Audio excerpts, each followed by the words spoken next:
প্রিয় দর্শক, আসসালামু আলাইকুম। দর্শক, আপনাদের প্রীতি ও শুভেচ্ছা জানিয়ে শুরু করছি আমাদের আজকের প্রতিবেদন। তো দর্শক, আজকে আমরা এক অসহায় মেয়ের জীবনের গল্প তুলে ধরব, যার নাম হচ্ছে সালমা। সালমার এখনও বিয়ে শাদী হয়নি, অভাবের সংসার। সালমার পরিবারে বাবা নেই, তার মা আছে। তো মা আগে কাজ করতো, এখন আর পারে না, তার মা অসুস্থ। তার মা কদিন আগে অপারেশন করানো হয়েছে, তো অনেক টাকা চলে গেছে। তো সালমারও বিয়ের বয়স হয়েছে।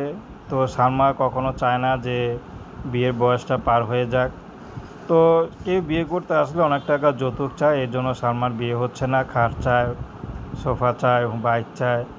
তো সালমা এর জন্য ইউটিউব এসেছেন, যদি ভালো একটা মানুষ পায় তাহলে হয়তো কেউ যদি বিয়ে শাদী করে, সালমা বিয়ে শাদী করতে রাজি আছে। সালমা গ্রামের মেয়ে, সালমা গ্রামের সব কাজে কামে পারে। তো সালমাকে কেউ যদি বিয়ে করে, কোনো কষ্টের জীবনে কোনো পুরুষ যদি রাখতে চায়, বা এরকমও তো আছে যে স্ত্রী ছেড়ে চলে গেছে, বা একটু বয়স বেশি হয়ে গেছে, বিয়ে হচ্ছে না, বা ইনকাম কম, এরকম পুরুষ পেলেও সালমা বিয়ে শাদী করতে রাজি আছে। কারণ সালমা সেলাই কাজ করে, মোটামুটি যা ইনকাম হয় তা দিয়ে কোনো মতে চলে। যদি স্বামী থাকে তাহলে সালমার জীবনে আর কিছু লাগে না। তো কেউ যদি তাকে সহযোগিতা করতে চায়, করতে পারে। কেউ যদি তাকে বিয়ে শাদী করতে চায়, সেটাও পারে।